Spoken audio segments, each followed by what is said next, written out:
좀 그렇더라.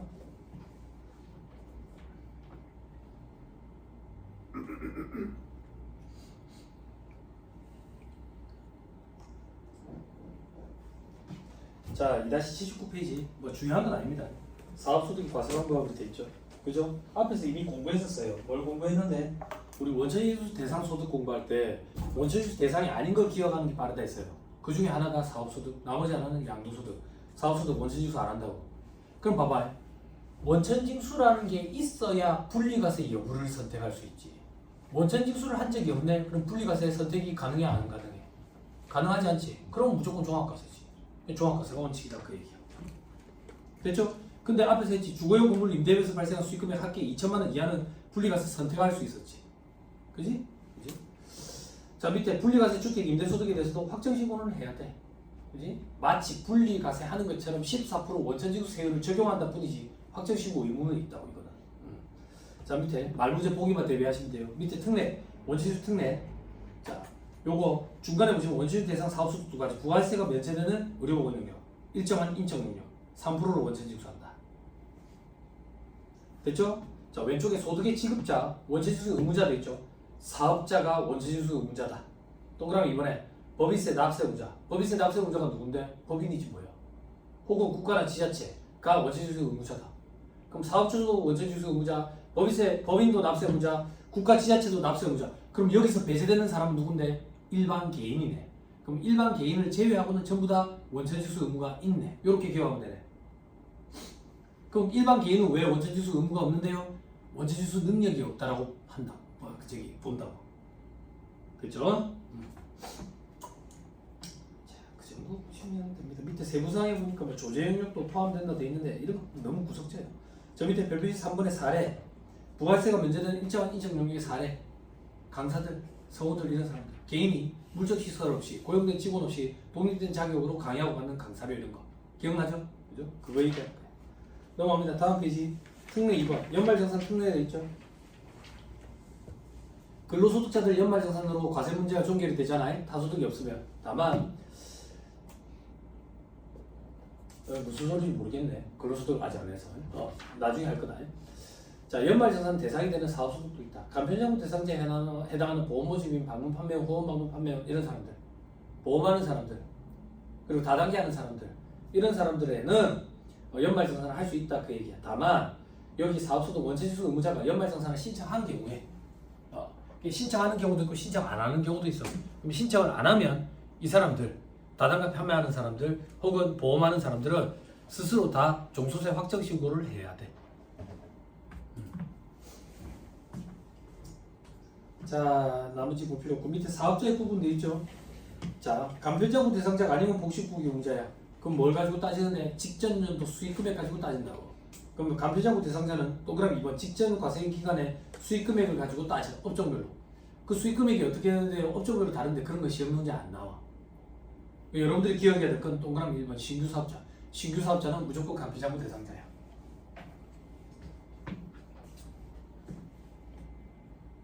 그 밑에 복식부경자 두 번째 점 특례. 사자들은 간편장부 대상자가 될 수가 없어. 무조건 복식부경자야. 자, 특례 3에 납세조합 징수 특례라는 거 있죠. 그죠? 납세조합을 꾸릴 수도 있다 하더라. 그 정도. 이건 안 봐도 됩니까? 근로소득에서 조금 보면 돼. 넘어가면 또 다 했다. 이제 근로소득으로 가자.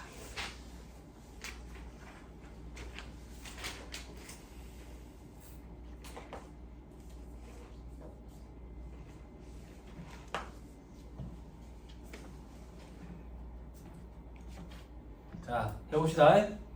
근로소득의 범위에 됐죠. 근로소득은 해당 과세기간에 발생한 다음의 각 소득을 한다. 근로를 제공함으로써 받는 급료, 보수, 세비, 임금, 상여, 수당, 이와 유사한 성질의 급여, 보수, 세비, 임금, 상여, 수당 이런 건 어떻게 구분이 되나요? 몰라요. 찾아볼 생각도 없어요. 관심도 없어요. 이런 걸 전문적으로 구분하는 사람을 노무사라 그래요. 노무사. 우리 시험에는 이런 거 안 나오고요. 우리 시험에는 근로 제공으로 인한 반대급으로 받는 건 전부 다 근로소득이에요. 전부 다라는 얘기는 금전뿐만이 아니라 현물로 받는 것도 다 근로소득이에요. 자, 동그라미 2번. 법인의 주총, 상해총의 이에 준하는 의결기관의 결의에 따라서 받는 소득 돼 있죠. 그죠? 성과급이라고 생각하면 편해요. 근로소득이에요. 잉여금 처분에 따른 상여. 잉여금을 처분하면서 상여를 준다고. 뭐 한다고? 성과급 주는 거죠. 동그라미 3번. 법인세법에 따라 상여로 처분된 금액. 인정상여 있죠? 우리 법인세법 할 때 소득처분 상여로 난 거예요. 인정상여. 인정이자 계산에 인정상여 나왔던 것도 있었죠. 그죠? 그런 것들. 자, 동그라미 4번. 퇴직함으로 받는 소득으로서 퇴직소득에 속하지 아니하는 소득 돼 있죠. 그죠? 이건 어떤 건데 제가 법인세법 할 때 잠깐 얘기해줬어. 법인세법 할 때 법인세법상 임원 퇴직금 한도 규정이지. 퇴직금 한도 초과하면 소급을 되고 상여된다 했지. 그지? 야, 그런 거 얘기하는 거다 이렇게 생각하면 돼. 근데 소득세법에도 임원 퇴직금 한도 규정이 있어. 저 퇴직소득에서 공부해. 거기에 한도 넘어서 어떤 거? 한도 넘어서 뭐 상해라고. 즉 근로소득 과세. 그런 걸 얘기하는 거다. 됐죠? 퇴직명목으로 받았는데 퇴직소득에 속하지 아니한다는 얘기는 근로소득 과세하는 걸 얘기하는 거야. 마지막 동그라미 5번. 직무관련보상금. 요거 얘기한 적 있죠? 그죠? 순수하게 연구개발하는 사람들이 피해볼 수 있다 했죠. 그래서 700만 원까지는 과세하지 않는다. 그 700만 원 밑에 나오죠. 그죠? 근데 뭘 주의해야 되는데 근로 제공 기간 동안에 회사에 팔아가지고 받는 건 근로소득. 회사를 그만두고 회사에 팔아. 그러면 기타소득. 혹은 우리 회사 말고 다른 회사에 팔아. 기타소득. 기타소득이든 근로소득이든 합쳐가지고 700만 원까지만 비과세. 각각 700만 원 비과세가 아니라. 됐죠? 됐나요? 근데 괄호 안에 개정된 거 보세요. 특수관계에 있는 자가 받는 것은 제외돼 있죠. 장난칠 여지가 있으니까. 특수관계에 있는 자한테 파는 거는 해당 사항입니다.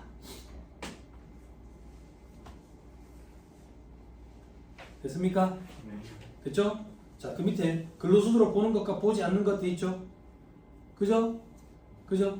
다음 페이지 넘어가 보세요. 어디까지 가야 되지? 2-85페이지 저 밑에 보세요. 제목 보세요. 3번에 뭐라고 돼 있어요? 비과세 근로소득이 돼 있죠? 그죠? 자, 넘어가 보세요. 쭉쭉 넘어가면 2-93페이지 보세요. 4번에 종합소득금액이 합산하는 근로소득금액이 근로소득금액은 총급여액에서 근로소득 공제 차감한다 되어 있죠. 그죠? 칠판. 근로소득은 칠판 총수익금액에서 필요경비 차감해가지고 근로소득 금액 계산한다고. 그죠? 그런데 소득세법에 근로소득 총수익 금액을 별도의 용어를 정해가지고 그렇게 명명한다고. 그래서 우리는 그걸 암기해야 돼. 근로소득의 총수익 금액을 총급여액이라고 표현해. 그리고 근로소득 필요경비는 우리가 필요경비를 4대 법적 증빙을 모아가지고 입증할 수 있는 필요경비를 공제해주는 게 아니라 그런 거 필요 없이 법에 따라 정해진 산식에 따른 금액을 일률적으로 공제해줘. 그 법에 정한 산식, 그 금액을 근로소득 공제 이렇게 표현해. 학생들 근로소득 공제가 있고 근로소득 세액 공제가 있어. 둘은 다른 거야. 근로소득 세액 공제는 저 뒤에 가서 공부한다고. 됐어요? 근데 여기서 중요한 건 뭐냐면 총급여액 옆에 뭐라고 돼 있냐? 비과세 소득세. 비과세 소득 제외라고 돼 있지? 칠판 보세요. 총급여액 옆에 뭐라고 돼 있다고? 비과세 소득 제외라고 돼 있다고. 그럼 봐봐. 근로소득에서 비과세를 제외하면 뭐가 나오는데? 총급여액이 나오는 거야. 그지? 여기서 우리는 근로소득 공제라는 걸 제외하면 근로소득 금액이 나오는 거야. 그지? 방금 우리가 제목만 보면서 스쳐 지나왔지. 뭘 스쳐 지나왔는데 근로소득으로 보는 것과 근로소득으로 보지 않는 것이 있었지. 칠판 잘 봐야 돼.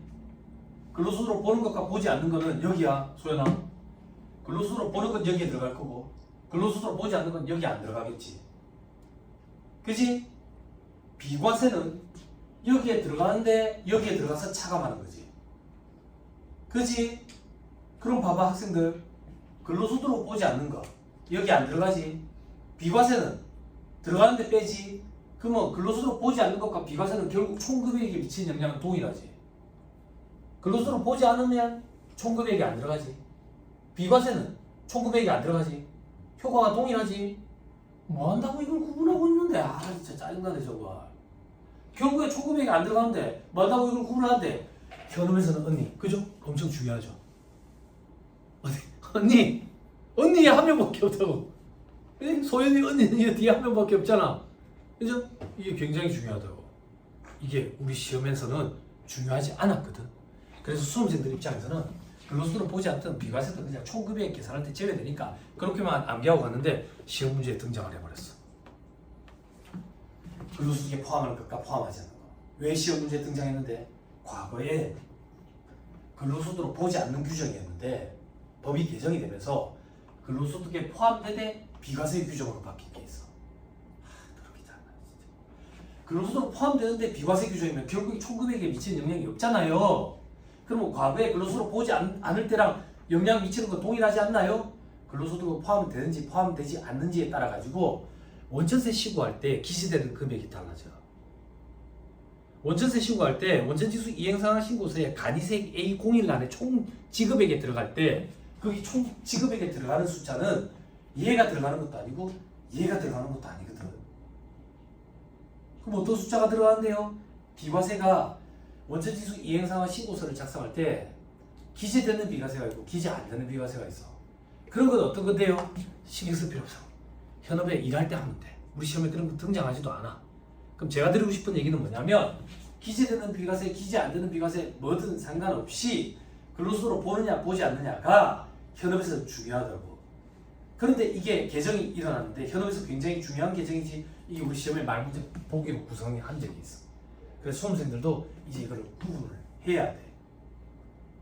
구분을 해야 돼. 말장난 같지만. 근데 계산 문제 적용할 때는 신경 쓸 필요가 없지.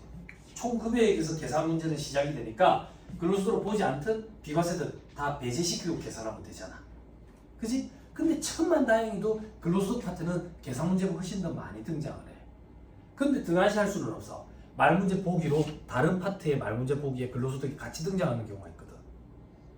그래서 말문제도 대비해야 되고 계산 문제도 결국에는 대비해야 돼. 됐죠? 됐죠? 그럼 저 뒤에 지금 언니 지금 멤버 같거든. 세무서는 무슨 소리 하는지 모르겠습니다. 무슨 소리 하는지. 나 그런 거 신경 써본 적이 없는데요. 프로그램에 세팅이 되어 있어. 프로그램에 개정된 그 부분도 개정이 반영돼가 세팅이 돼 있어가지고 우리는 그렇게 신경 안 써도 돼. 대신 읽을 줄은 알아야 돼. 뭘 읽을 줄 알아야 되는데 원천지수 이행상환 신고서 작성할 때 불러오기를 하거든. 불러오기 하면 숫자를 불러오는데 그 불러오는 숫자는 이 숫자도 아니고 이 숫자도 아니야. 그걸 알아야 검토를 할 수 있어. 나중에 검토할 때 뭐야? 이 숫자가 어디서 온 숫자야? 이 숫자랑도 안 맞고 이 숫자랑도 안 맞는데 왜 그런지 알아야 검토를 할 수 있거든. 근데 우리 수업 목적으로는 그렇게까지는 할 필요가 없어. 그렇게까지는. 그런 거 신공강의 때 제가 얘기한다. 얘기했잖아. 우리는 평생 책 보면 팔잖아. 계속 공부해야 돼. 안 하면 굶어 죽어. 지쳐진다. 그게 실력이야. 자, 또 봅시다.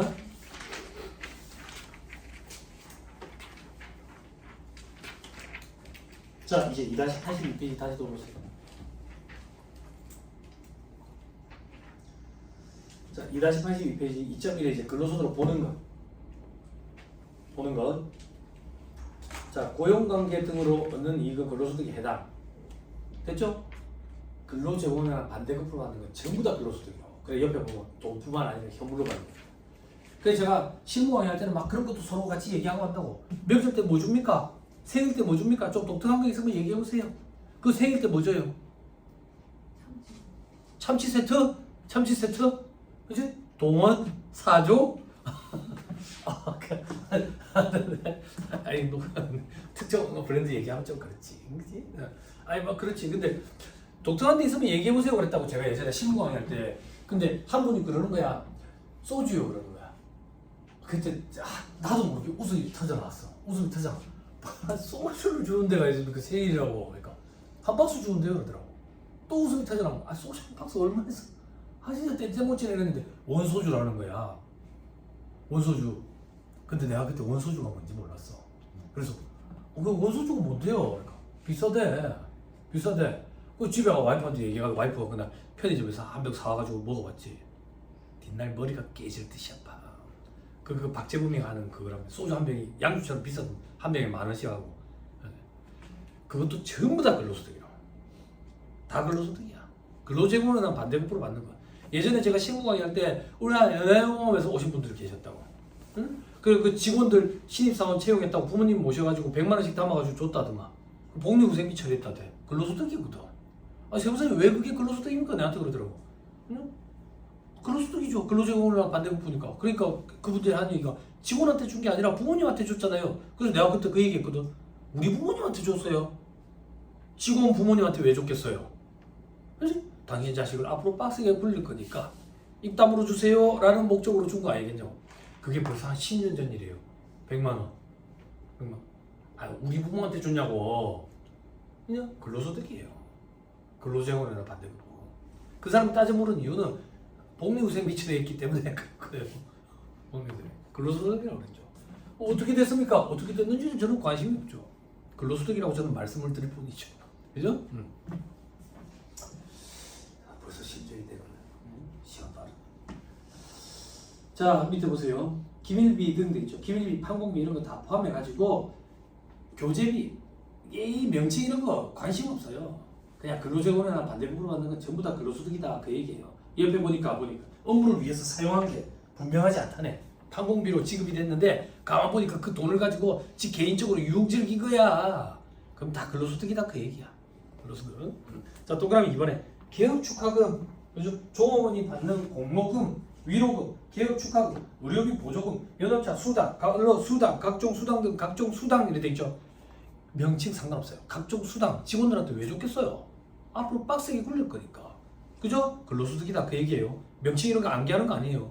그냥 수당들 됐죠? 자, 다음 페이지 한번 보세요. 다음 페이지 맨 밑에 별표시 1번 종업원에게 지급하는 공로금, 위로금, 개업 축하금 등 기타 이와 유사한 성질을 사실상 급여에 속하는 상금은 근로소득에 해당하며 당연히 근로소득이죠. 종업원의 특별한 공로에 대해서 경진, 경영, 경로대회, 전람회 등에서 우수한 자에게 지급하는 상금은 기타 소득에 해당한대. 근데 기타 소득에 해당하는지 근로소득에 해당하는지는 실질 내용에 따라 사실 판단할 사항이다. 대법원 판례겠다. 그지? 이 사실 판단을 할 때는 전체적으로 다 살펴봐야 된다. 그 얘기야.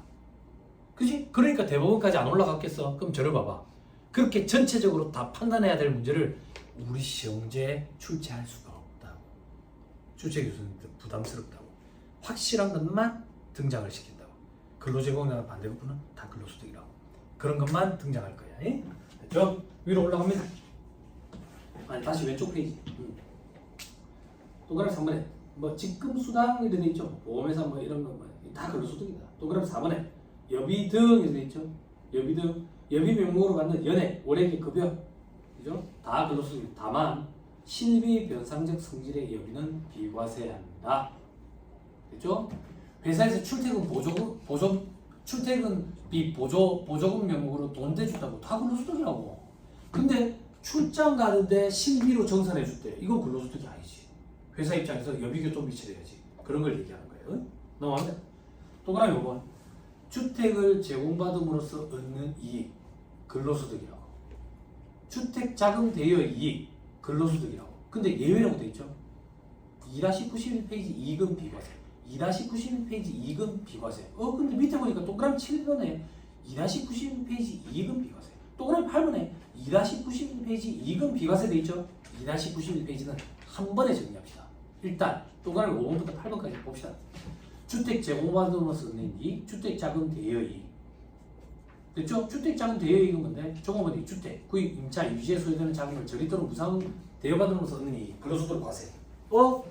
왠지 법인세법에서 공부한 그건 것 같네. 주택 구입 자금, 임차 자금 대여, 특수관계나 업무방한 가지금. 그죠? 그래서 부당이익 계산 부인을 적용해가지고 입금 산입하고 상해 처분하죠. 입금 산입하고 상해 처분하면 그 상해 처분을 받은 직원 입장에서는 상해니까 근로소득으로 과세되겠죠. 그걸 얘기하는 거지. 됐나요? 됐어요? 동그라미 7번 보험료 대납에 종업원이 계약자인데 혹은 종업원 또는 기타 그 배우자, 기타 가족을 수익자로 하는데 회사가 보험료를 대줬대. 그럼 직원한테 보험료 돈을 줘가지고 직원이 보험 가입한 거랑 똑같잖아. 뭐 근로소득 아니냐 이거야. 근로소득이 맞다 그 얘기야. 다만 무슨 이익은 비과세하게 돼 있죠. 그죠? 조금 이따 살펴보자. 공무원 공무수행 상병 돼 있죠. 우리 시험에 나는 공무원이다 이렇게 시험 등장 안 해요. 볼 필요 없다. 그렇죠? 자 2-91페이지 한번 가보자 이제.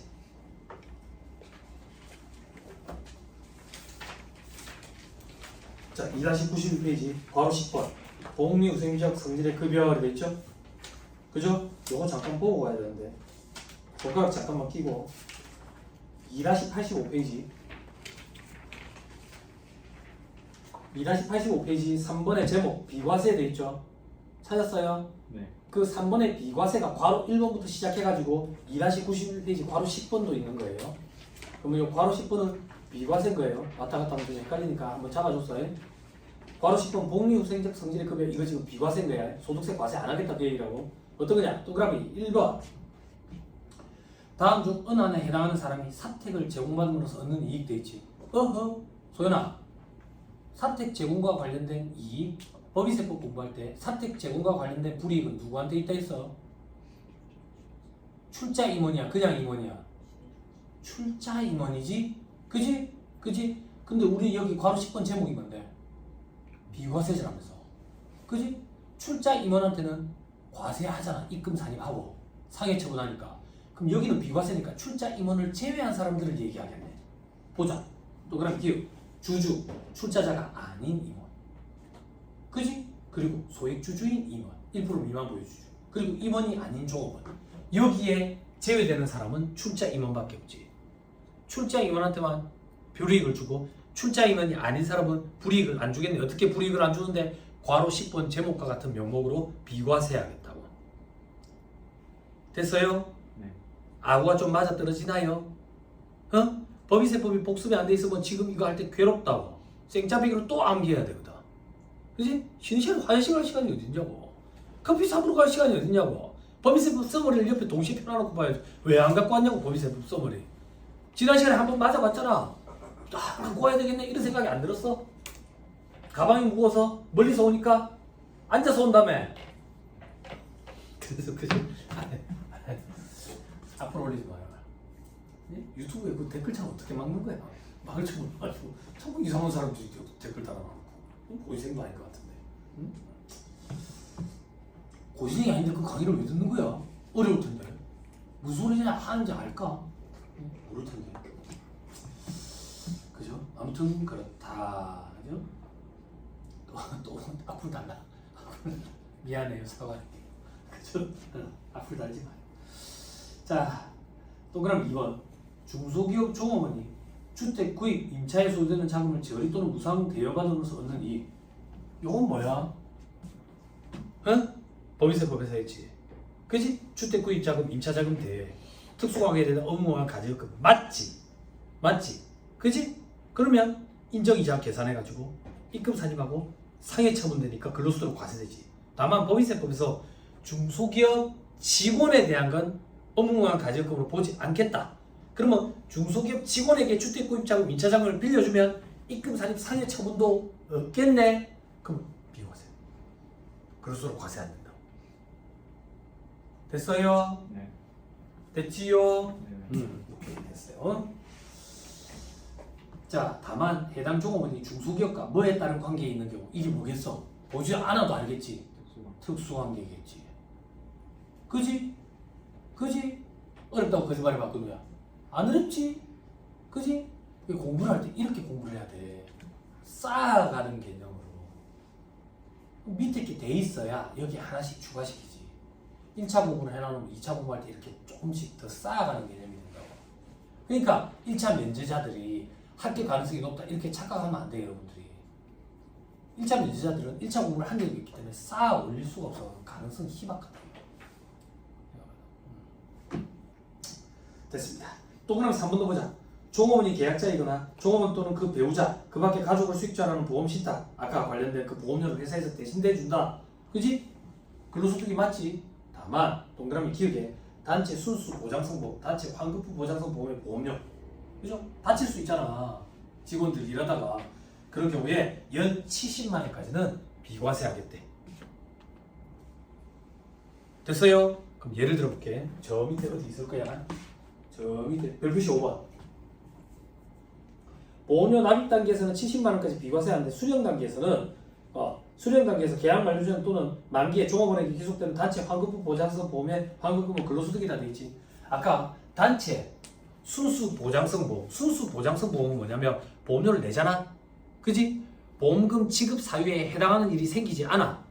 만기가 돼 돌려받는 게 없어. 그게 단체 순수 보장성 보험이야. 단체 환급부 보장성 보험은 뭐냐면 돌려받는 게 있기는 있는데 낸 거보다 얼마 안 되게 돌려받아. 그럼 이런 문제가 생기는 거야. 어떤 문제가 생기는데 직원이 다칠까봐 보험료를 내줬어 대신.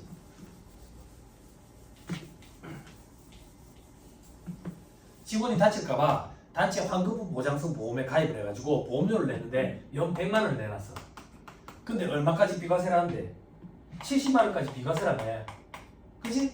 이건 비과세라며. 그지? 그럼 나머지 30만 원은 회사에서 대신 대준 거에 대해서 직원이 근로소득으로 과세가 됐겠지. 과세가 됐다는 얘기는 세금을 냈다는 얘기잖아. 근데 이게 만기가 된 거야. 만기가 돼가지고 여기 이자 붙는 거 전혀 없다라고 가정할게. 만기가 돼가지고 이 직원이 100만 원을 그대로 자기가 돌려받았다고. 근데 과거에 이 직원이 지가 낸 건 아니지만 30만 원에 대해서는 과세가 됐다며. 그지? 그럼 돌려받았을 때 이 100만 원에 대해서 과세를 하면 30만 원은 두 번 과세가 되겠잖아. 그지? 그래서 요걸 차감한 70만 원만 돌려받았을 때 과세가 된다고. 그럼 봐봐. 아까 맞았듯이 과거에 과세 안 됐던 게 돌려받을 때 과세가 되네. 회사가 대신 대줄 거니까. 요렇게 악어를 맞춰야 됐어요? 네. 됐죠? 그게 밑에 있는 박스의 산식이에요. 환급금 곱하기 보험료 분의 70만 원 이하 금액. 그지? 요 얘기가 7, 8. 환급금 100만 원 곱하기 100만 원 분의 30만 원. 요거 30만 원은 요거. 나머지만 과세가 된다. 됐나요? 네. 됐죠? 뭐라고 했나? 잘못 썼어요.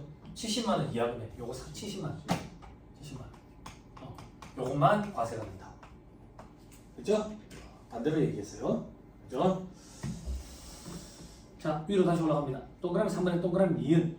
임직원의 고의, 중과실을 포함한 외의 업무상 행위로 인한 손해배상 청구를 보험금 지급 사유로 하고 피보험자라는 보험의 보험료. 이건 뭔데? 직원들이 일하다가 똥탕 낼 수 있잖아. 그거에 대비해가지고 회사가 보험을 가입했다고. 그지? 그럼 직원을 혜택을 받는 거잖아. 근데 회사가 대신 대줬으니까 근로소득 아니냐 이거야. 근로소득으로 보지 않겠다. 다만 고의나 중과실이 아니어야 돼. 고의나 중과실은 뭔데? 이 직원이 억한 마음씩 품고 회사 뭐 내봐라 이래가지고 일부러 그랬다고. 그런 거는 안 된다 그 얘기야. 됐나요? 우리 시험에 이게 등장한 적이 있어요. 어떻게 등장했는데? 경과실로 등장한 적이 있어. 경과실은 중과실이 아니지. 그지? 그럼 근로소득이 아니라고. 됐나요? 됐죠? 네. 그럼 성사님 경과실의 범위는 어떻게 되는데요? 그런 거 시험에 안 나온다 그 얘기야. 아 그렇게 궁금한데요. 보험회사를 가. 보험회사를. 됐죠? 됐습니다.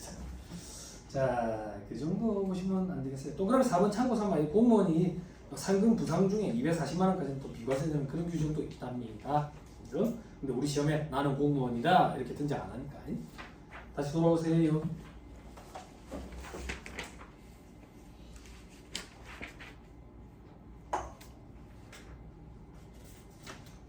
좀 까다롭죠? 그죠? 까다롭죠? 그죠? 근데 어떻게 보면 뭐라고 표현을 해야 되지? 여기 지금 공부 오래 한 사람은 없죠? 그러니까 도리어 수월할 수도 있어요. 공부 오래 한 사람들은 이 규정들이 그전에는 근로소득으로 보지 않았거든. 근데 근로소득으로 보되 비과세로 바뀐 규정들이거든. 그래서 그전에 공부했던 사람들은 막 헷갈린다고. 근데 이제 여러분들 어차피 초심자니까 처음부터 이렇게 그림을 그려나가는 거니까 스트레스 받지 말고 했습니다. 이렇게 생각하면 돼. 공부 오래 한 사람들은 이 규정이 더 힘들구나 이렇게 생각하면 마음이 좀 편하지. 됐습니다. 그 다음 2-83페이지입니다. 우리 동그라미 9번 임원 퇴직급여 한도 초과액 돼 있죠. 그죠? 이 임원 퇴직급여 한도 초과액은 여러분들 법인세법에서 공부한 그거 얘기하는 거 아니에요. 소득세법의 저 뒤에 퇴직소득 같아서 공부할 거예요. 그걸 기억하면 돼요. 그때 가서 한다. 퇴직소득은 합니다. 양도소득을 객관식 반할 때 할 거고 퇴직소득까지는 합니다. 동그라미 10번 주식 매수 선택권 행사 이익 돼 있죠. 그죠? 근로소득으로 과세한다. 당연하지. 그지? 이건 무슨 말인데요? 저기 근우야 좀 도와줘라. 회계 시간에 스톡옵션 공부했죠. 그죠? 주식 결제요. 차변에 두 개 뭐라고 했냐 연말에. 주식 보상비. 대변에 주식 선택과. 그지? 현금 결제요. 현금 결제요. 차변에 주식 보상비. 대변에 장기비 지급비요. 이 주식 보상비가 뭔데? 급여. 급여라고 급여. 근로소득으로 과세한다 그 얘기야. 그런데 세법의 차이는 뭔데? 세법은 매년 말마다 이걸 계산하는 거 인정 안 돼. 실질적으로 행사할 때 인정이 된다고. 행사할 때. 이게 왜 급여입니까? 스톡옵션 설명한 적 있죠? 스톡옵션이 뭐 하는 건데? 약치는 거랬죠. 기억나요? 아침에 출근했는데 직원 얼굴이 안 좋은 거야. 그래서 밀실이 데리고 가지고 야 무슨 일이 있냐 그랬더니 직원이 요즘 직원들은 바로 얘기한다 했잖아. 쓸데없는 소리 하지 말고 돈이나 더 내려놔. 근데 사업주 입장에서 돈을 더 주기 싫은 거야. 근데 돈을 안 주면 얘가 그만둘 것 같거든. 그러니까 약을 친다 했잖아. 내 얘기 조금만 들어봐. 어떤 얘기? 네가 이 회사에 몸담아가지고 열심히 일을 해. 그래 성과를 내. 그럼 우리 회사가 빛나겠지? 우리 회사가 빛나면 우리 회사 주식이 값이 막 터지겠지? 그런데 우리 회사 주식이 얼마가 되든 상관없이 너는 그때 그 주식을 한 주에 1,000원에 살 수 있는 권리를 줄게. 우리 회사 주식이 100만 원이 될 수도 있고 200만 원이 될 수도 있는데 너는 한 주에 1,000원에 살 수 있으니까 나머지 차액을 누릴 수 있는 거야. 그지? 근데 이게 왜 약치는 건데? 우리 회사 주식 얼만데 지금? 1,000원. 3년 뒤에 얼만데? 1,000원일 거야. 그렇게 데리고 있는 거지. 약을 쳐가지고. 근데 만약에 우리 회사 주식이 100만 원이 되더라고 가정을 할게. 근데 직원한테 1,000원을 받고 100만 원짜리 주식을 주지? 왜? 내가 미쳤다고 100만 원짜리 주식을 주겠냐? 그동안에 빡세게 굴릴 거야. 그동안에 왜 빡세게 굴리는데 조건을 거는 거지. 근데 지금 당장 주식을 팔면 안 된다. 주식 선택권 행사하면 안 된다. 3년 뒤에 행사할 수 있다. 3년 동안 열심히 일해라. 그게 용역 제공 조건인 거야. 혹은 성과 조건이 있었지. 시장 점유율, 마켓 시어를 얼마 한다든지 이런 거. 그지? 영업 이익률을 높인다든지 이런 거. 시장 성과 조건이 있고 비시장 성과 조건이 있고 목표 주가 이런 건 비시장 성과 조건이지. 그지? 그런 것들. 그래가지고 이제 변동분을 반영을 하는지 안 하는지 그런 거 있었지. 그지? 회계 시간에 물론 저랑은 안 했지만, 그지? 그런 거라고 그런 거. 그지? 그거에 대비해 가지고 쌓아놓는 돈이 장기 미지급 비용이지. 그지? 차변에 주식 보상 비용 오는데 급여지. 그래서 여러분들 현금을 받대면 김현도 회계사님은 급여에다가 달아놨잖아. 현금을 받다 공부했죠. 그죠? 그거 인건비다 그 얘기야. 근로소득 과세해야 된다고. 자, 그래서 근무기간 중에 행사하면 따른 이익 근로소득으로 과세한다. 퇴직 후에 행사하거나 고용관계 없이 받아가지고 행사하는 건 기타 소득으로 과세하겠다. 됐죠? 됐습니다. 밑에 사례 보면 사례표 밑에 다만 벤처기업으로부터 부여받은 주식의 선택권을 행사함으로써 얻은 이익에 대해서는 소득세 과세하지 않는다. 조동부 규정이에요. 신경 쓰지 마세요. 스트레스 받지 마세요. 1차 보면 위로 올라가세요. 마지막 동그라미 11번 직무관리 보상금 아까 했어요. 700만 원까지는 비과세. 됐죠? 넘어가면 다음 페이지에 중간에 박스에 퇴직으로 받는 소득의 구분으로 되어 있죠. 그죠? 요건 퇴직 소득 할 때 하는 거니까 넘어가시면 돼요. 자, 2-85페이지 2.2에 근로소득으로 보지 않는 거. 칠판 딱 지워버렸다. 근로소득으로 보지 않는 거. 근로소득으로 보지 않는 거. 사회통념상 타당하다고 인정되는 법리 내의 경조사비. 요것만 주의하면 돼. 우리 회사 직원 경조사비야. 거래처 경조사비는 접대비지. 기업 업무 추진비. 그지? 우리 회사 직원 경조사비를 얘기하는 거야. 그지? 그럼 사회통념상 타당한 범위 내의 금액은 얼만데요? 물어보면 10만 원이요? 10년 전에도 10만 원이요? 그런 건 없어. 칼로 무자르듯이 얼마 이런 거 없어. 그래서 우리 시험에도 사회통념상 타당한 범위 내의 금액이다 그냥 그렇게 등장할 거야. 됐지? 그럼 근로소득으로 보지 않는다고 해. 됐죠? 네. 자, 그 다음 동그라미 2번 퇴직급여로 지급되기 위해서 적립되는 급여 근로소득으로 보지 않는다고. 왜? 나중에 받을 때 퇴직금이라니까. 퇴직소득이야 근로소득이 아니라. 됐죠? 당연한 얘기지. 됐습니다. 밑에 별표시에 뭐 다만 이런 거 볼 필요 없습니다. 2.3 강사료 및 월급의 소득 구분. 봐봐. 소득세법은 철저하게 열거주의 과세 원칙이고 어떤 소득으로 구분되느냐가 시험 끝날 때까지 제일 중요하다 했다고. 왜? 세금 계산하는 방식이 다르니까. 그지? 그래서 이런 것들이 시험에 잘 등장해. 원고료, 강사료, 소득구분 이런 거. 근데 제가 수차례 얘기했기 때문에 이미 익숙할 거다. 강사료, 고용관계로 받은 경우 학교 등과 근로계약에 따라 정기적으로 일정한 과목을 담당하고 시간 등에 따라 강사료를 지급받는 경우 동일한 학교 등에서 3개월 이상 계속해서 강사료를 지급받는데 제가 인제대에서 맞는 거. 학교의 총장님이랑 근로계약서를 썼거든. 근로계약서 3개월 이상이라고 1년 단위로 계약을 하거든. 겸임교수로. 그지? 그럼 제가 거기서 받는 거 저기 이제 저거랑 근로소득. 요번에 또 다음 학기에 또 상법 하기로 했네. 상법 책 오랜만에 또 봐야 되겠네. 나도 책 보고 공부하거든. 내가 강의할 때 버벅댈 수는 없잖아. 다음 학기 세법이 없대. 요즘 좀 안타까워.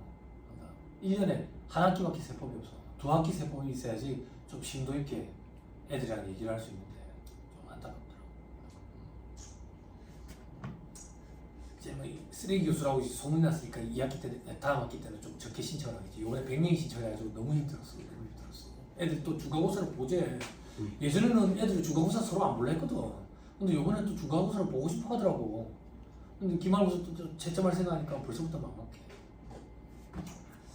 자, 밑에 동그라미 2번. 학원 등에서 계속 반복적으로 제가 여기 와서 강의하고 받는 강사료 사업소득이라고. 독립된 자격으로 물적시설 없이 고용된 직원 없이 여기 와서 강의하고 받는 강사료. 시험에 나와요 이거.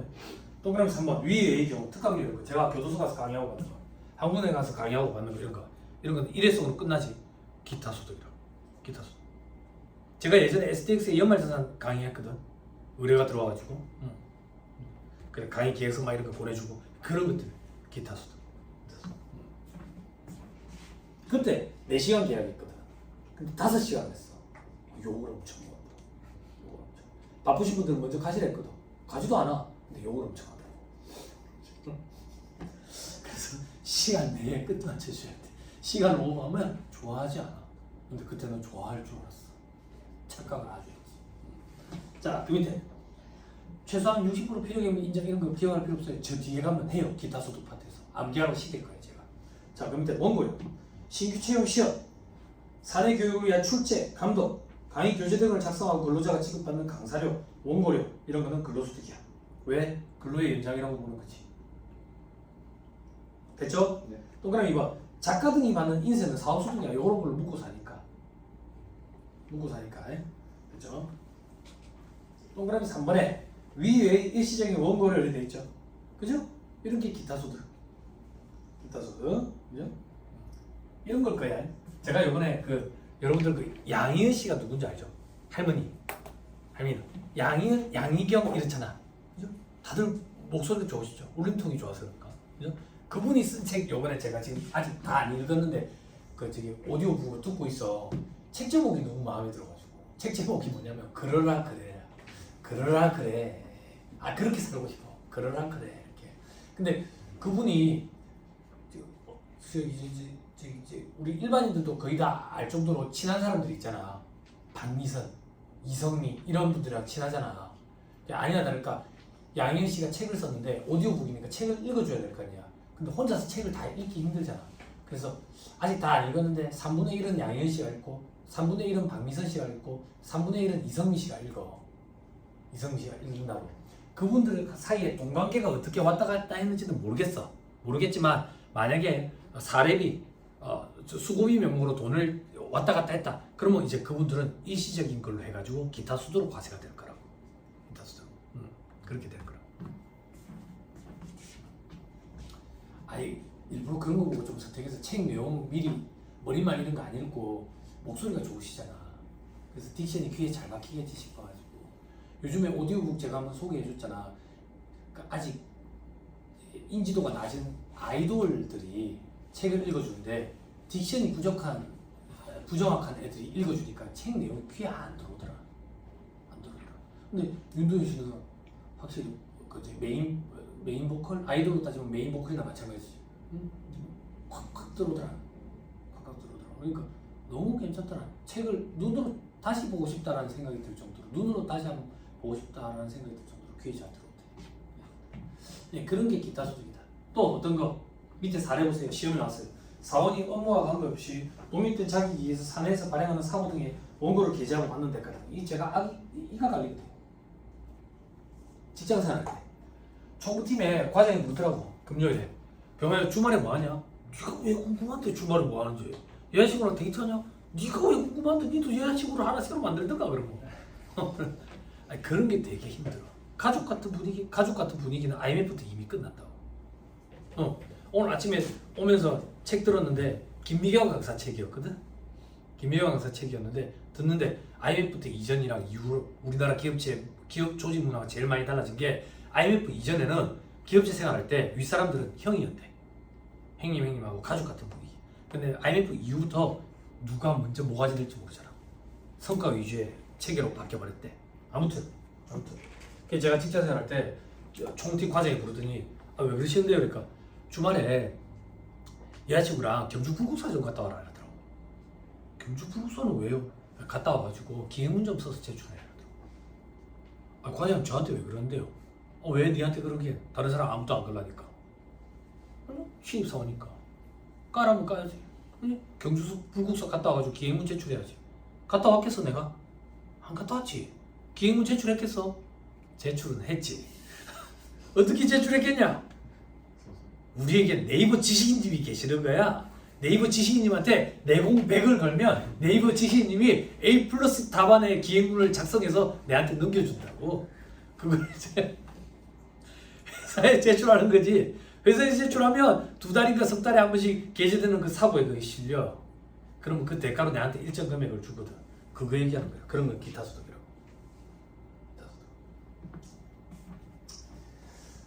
그래서 이건 뭐 근로소득 아닐까? 업무의 현장 아닐까?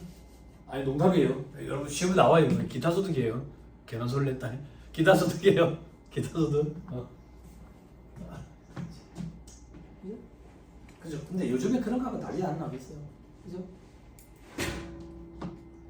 회식도 안 하려고 하는데. 그죠? 회식 금요일 저녁에 난리 나는데. 금요일 쪽에 금가기로 해외여행 가야 되는데. 그리고 월요일 새벽 비행기로 들어와야 되는데 금요일 저녁에 무슨 회식이야. 그죠? 그래서 서울에는 이미 10몇 년 전부터 목요일 저녁에 회식을 했죠. 근데 요즘에는 저녁에도 회식 안 해요. 자기 개발해야 된다. 점심 식사를 같이 하는 걸로 회식을 대체하죠. 술 먹는 회식 이런 거 거의 없죠. 자, 다시 돌아와서 이제 3번에 비과세 근로소득도 있는데 비과세 근로소득은 잠깐 끊었다가 얘기를 좀 하시죠.